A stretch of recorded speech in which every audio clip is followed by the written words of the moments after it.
Hey, good day to you. Welcome to RFD Illinois. I'm Rita Frazier. I'm DeLoss Yankee. Hello there. Hello. You wanted to start the meeting. Yeah, if we could start with old business, please. Yes. Yesterday, we were saluting Orient, and I just came to my mind. I was like, oh, that's it's different than Orion. And I said in Mercer County, and that is incorrect. Orion is in Henry County, and I regret the error.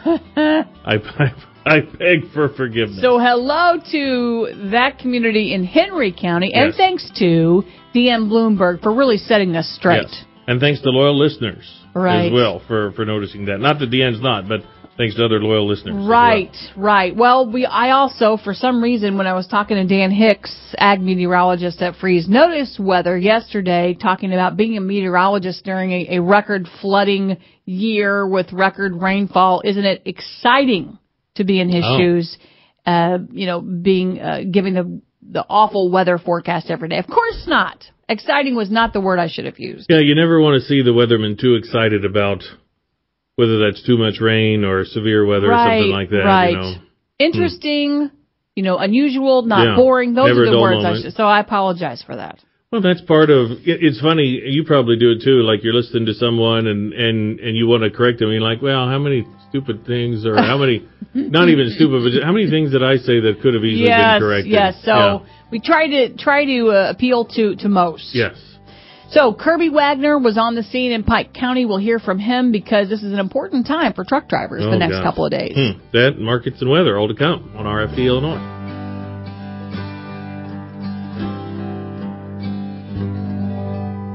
All ag. All Illinois. All now. There are a lot of smartphone apps out there, but do they have what's important to us here in Illinois? The Farm Week Now app does, and it's always at your fingertips. All ag, all Illinois, and 24/7 where and when you need it for free.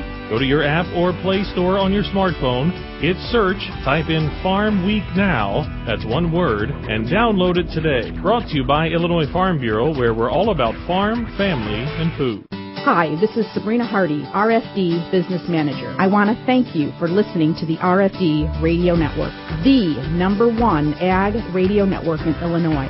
Did you know RFD Radio Network's programming is being broadcast by Rita Frazier and DeLoss Yankee with a combined 50 years of broadcasting experience? Join us daily. If you have any questions, email me at chardy@ilfb.org. Welcome back to RFD Illinois. I'm DeLoss Yankee. The weather and growing conditions in northern and southern Illinois can be vastly different, but at least in recent days, farmers in those two regions of the state shared at least one thing in common: welcome break in the weather.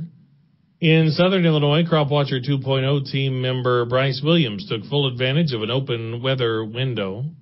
Southeast Illinois farmer provided this update from his tractor about recent White County conditions. There's not much really been done down here, as you can see. The fields, this is the first time we've been in this field this year. There will be a lot of preventive planted acres. I've talked to a lot of guys that may not even plant any corn.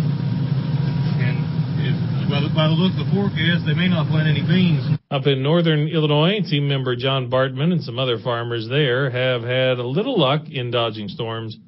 Bartman farms near Marengo in McHenry County. It's opened up a small window and tractors are going down the road and people are trying to do some work to get caught up. So hopefully a little bit of optimism in our neck of the woods here in northern Illinois.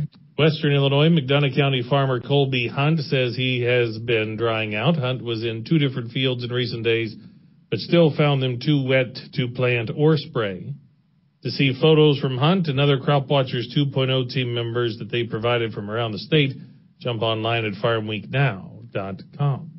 Meanwhile, as this late planting progress persists, we've seen a lot of reports on social media in different parts of the state hitting it hard where they have the opportunity. Then it comes decision time.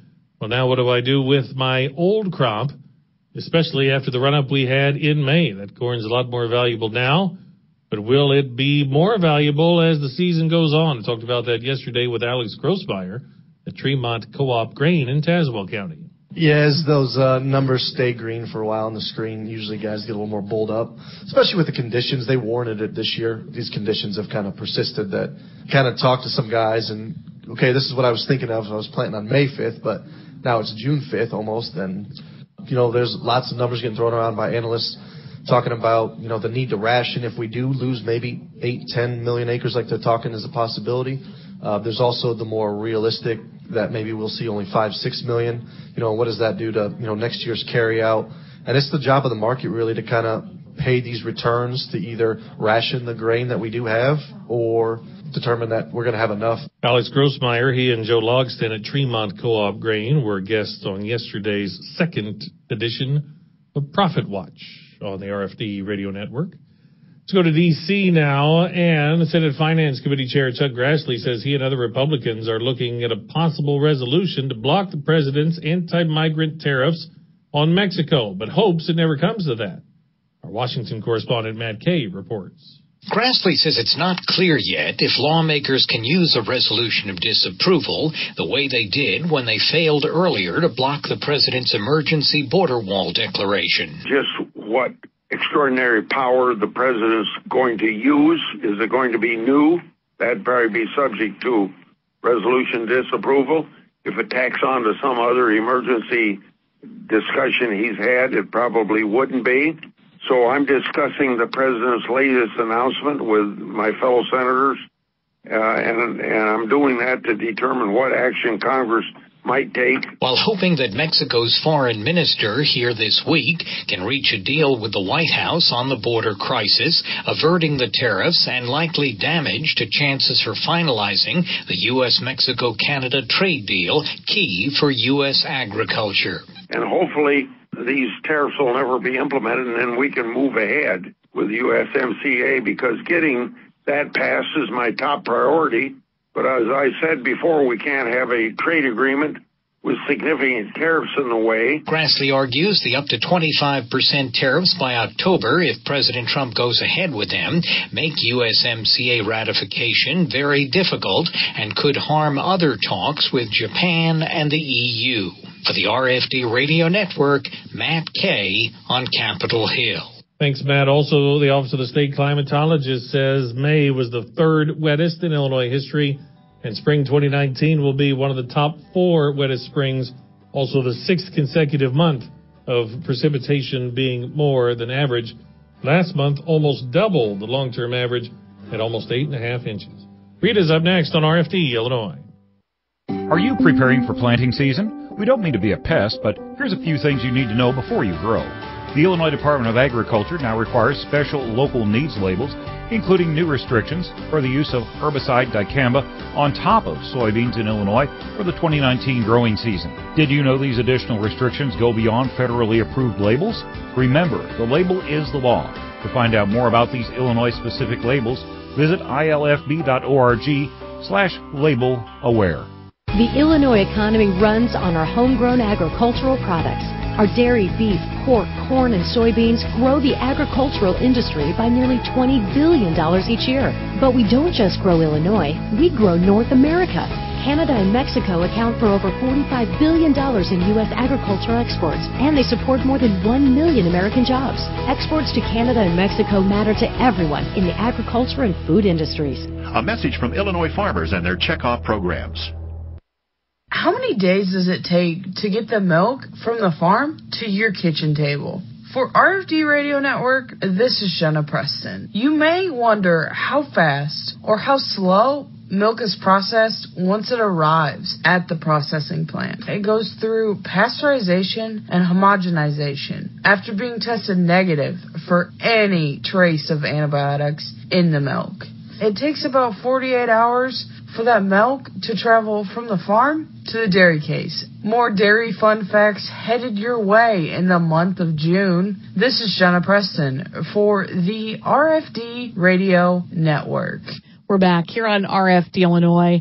I'm Rita Frazier on this Wednesday, the 5th of June. It is historic out in the fields, as many farmers around the state have been just going constantly, taking advantage of any and every window this first week of June to get something in. We talked yesterday with Ed Corrigan at Brand Consolidated. He's a technical agronomist. Never has it been this crazy just trying to get a crop in. As you try and help growers think through, they all have the dazed look at you, and they aren't depressed and they aren't excited about this year, obviously, but they're all trying to figure out what to do and everything. And I've just used the term triage to really try and help them understand you work at the things that have to be done today before the next rainstorm. That sometimes is spraying a field for weed control. It may be a little bit of tillage or planting or ammonia or whatever. And the guys are jumping back and forth between all kinds of stuff, and they are lost, but at the same time they're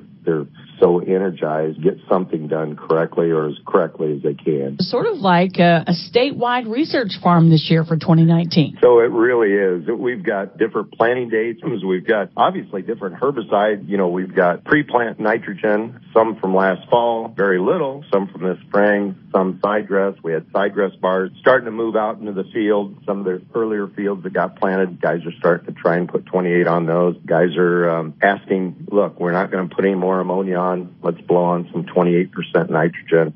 They're doing all these things that the research farm has really been structured to kind of help evaluate. And really, it's not about evaluation for yield today. It's an evaluation of just how can we get things done just as quick as we can, because we're looking at a 4, 5, 6 day rain event coming at us. You also mentioned sort of an interesting fact that corn borer moths are flying around, and it's their time. So that was a call yesterday from a good close farmer friend, and he said, what's these little bitty moths that are flying around? And he says, they kind of look like corn borer moths. I said, you know what? It's the right time of the year. It's those heat units. And I said, the good news is they can lay eggs on any corn plant as long as that corn plant has a corn leaf. The most mature leaf is less than 16 inches long. It has a natural defense mechanism called Bimboa that will kill that little worm as it grows. And so even the very earliest corn plants are out of trouble for these corn borer moths. 90% of the corn is way too little to the corn borer to be able to survive on. What's your takeaway for us this week? So the biggest takeaway as we really move forward into our foliar applications is to really consider what type of trait of soybean did we use to make sure that we didn't apply a Liberty to a Roundup Ready bean or a dicamba to a Roundup Ready bean we really need to focus, because with this fever of planting so very quickly, it'll be so easy to start spraying a field and then move to the next field and not clean out properly. It's going to be one thing to change our sprayers from corn to soybean because a lot of those herbicides don't match. But now we've got as many as 6 different traits of soybeans. And so that's really going to be an issue to make sure that we've got cleanliness and that we understand what we actually planted. Check your records before you go spray. Technical agronomist Ed Corrigan. Well, yesterday started a 3-day road check across the country. The Commercial Vehicle Safety Alliance sponsors the check. So for all truck drivers, you need to make sure that your truck is in good working condition. Kirby Wagner is the Assistant Director of Transportation and Local Government at Illinois Farm Bureau. Every year, there is a designated couple of days for road checks. It's just simply a road inspection, and several sites out there across the U.S. and Canada where they're just checking over trucks and really pushing safety, just promoting safety. It's an educational experience as well, and that's what this couple of days are all about. In the past, has that been successful? Yeah, there is several tickets written, so I don't know how many drivers find it successful, but the education aspect of that, every year they highlight a certain portion of a system that they're going to really push things on, and the officers and those inspectors out there do a pretty good job of explaining, hey, you're getting pretty close here. This is what we're looking for. We just want this to be in good working order. Farmers, are they exempt from some of this, or is everybody up for inspection? Yeah, that's a great question. There is no exemption from the roadside inspection for anyone. So anybody can get pulled over on the side of the road, get the truck inspected. That is a safety feature that's been around for a number of years. So just need to be on the heads up. it's good to give your truck a look around once a day, even just to make sure that everything's in good working order. So there is no exemption on that front. What does a typical inspection include? Well, there's three levels, main levels of inspection. There is one of the inspections where the main one that occurs is when an officer comes up, just does a general look over the vehicle, checks the paperwork, and calls it good. There's another little more detailed inspection where they're going to do a walk around, not get under the truck, but they're going to kind of do a walk around, make sure that all the hoses are in good working order. You know, the tires look good. And then there's another inspection where they'll actually get under the truck. They'll inspect slack adjusters. They'll inspect all the big parts, make sure that every portion of that truck system is in working order. Illinois Farm Bureau's Kirby Wagner, as he underlined, even farmers exempt from the interstate inspection as a covered farm vehicle can still be subject to a roadside inspection. These roadside checks will run through tomorrow. Let's break for markets and weather. With the RFD Ag Market Summary for this Wednesday morning, I'm Jim Taylor. Corn slightly higher, beans slightly higher, and wheat ending Tuesday double-digit lower. July corn closing at $4.25 1/4 up 1. September corn up a penny, $4.34 3/4, and December corn $4.44 up 2 1/4. July beans closing at $8.81 3/4 up 2 3/4. August beans up 3, $8.88 3/4, and September beans $8.96 up 3. July wheat closing at $5.07 1/4, down 12 1/2. September wheat down 11 1/4, $5.14 3/4. December wheat $5.28 1/2, down 10 1/4. July bean meal $3.21 even, up 50 cents. July bean oil $27.49, up 15 cents. In current electronic overnight trading, July corn down 6, September corn down 6 1/4, and December corn down 6, $4.38. July beans in the overnight down 4 3/4. August beans down to nickel. September beans $8.90, down 6. July wheat in the overnight down a dime. September wheat down 10 3/4. December wheat down 11 1/2, $5.17 in the outside markets.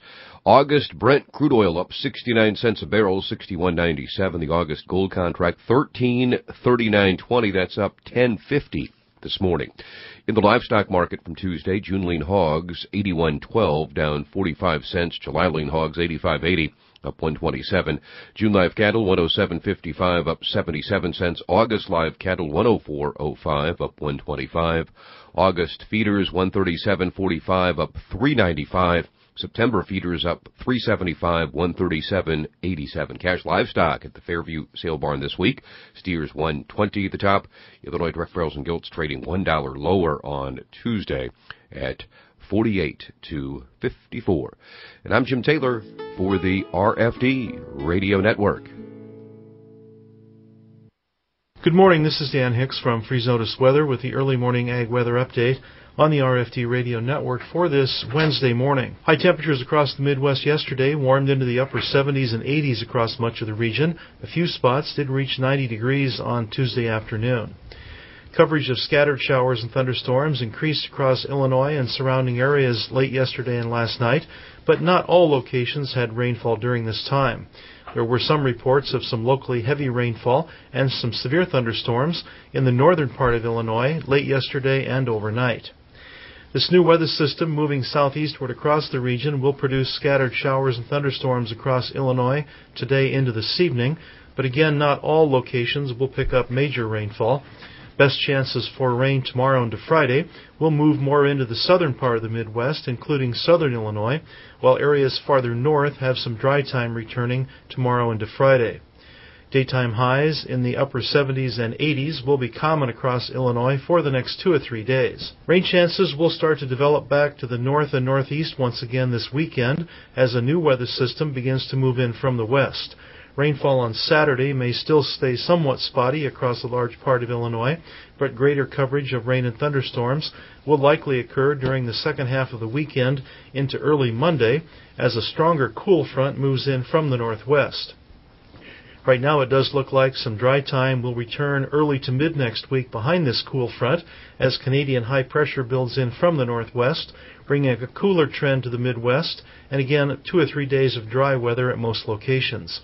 6 to 10 day rainfall right now looks to be near to below normal over the western and central Midwest, with near to above normal amounts in the eastern part of the region. 6 to 10 day temperatures should average near to below normal across most of the Midwest. Once again, this is Dan Hicks from Freeze Notice Weather. We know you want the best for your family. We do too. That's why Illinois farmers continually look for new ways to help. We're working with Mother Nature to preserve water, protect land, and provide food. From our fields to your table, we want what's best for all of us and for future generations to come. Learn more about conservation efforts at ilfarmersconserve.com. Preserving our water, protecting our land, providing our food.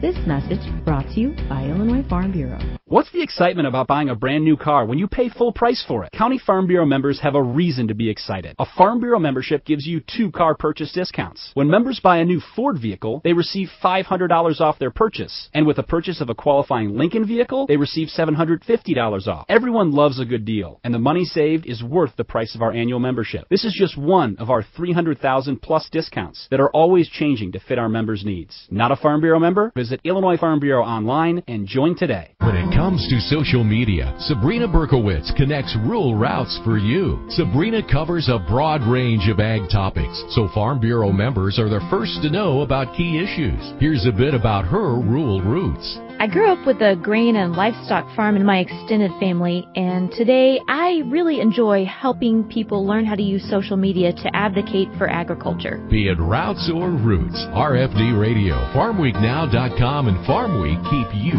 connected. Does the warmer weather have you itching for a weekend getaway? Take your Illinois Farm Bureau membership savings with you. Farm Bureau members can save up to 20% at choice hotels, including favorites like Comfort Suites, Sleep Inn, Quality Inn and Suites, with even more to choose from. Call 800-258-2847 or visit the Choice Hotels website to search all the hotels at once and to make advance reservations. Contact your local County Farm Bureau for your discount code number. Hey, that is all the time we have for this edition of RFD Illinois. Thanks for spending some time with us today. That's right. We salute a community. Tremont in Tazewell County. We know it's in Tazewell County because you were there yesterday. Yes, the second show of RFD Profit Watch, and we did Town and Country Partners from there in advance of the 54th Annual Turkey Festival. Delicious. Oh, strawberry shortcake, fantastic. We say salute. Hello. That's right. Oh, sponsored by Country. Your farm is your family's legacy and part of your hometown heritage. While you work sun up to sundown to get the job done, we're here protecting the things you love every step of the way. Country Financial. Learn more at countrycrop.com. For Jim Taylor, I'm Rita Frazier. I'm DeLoss Yonke. Have a great day.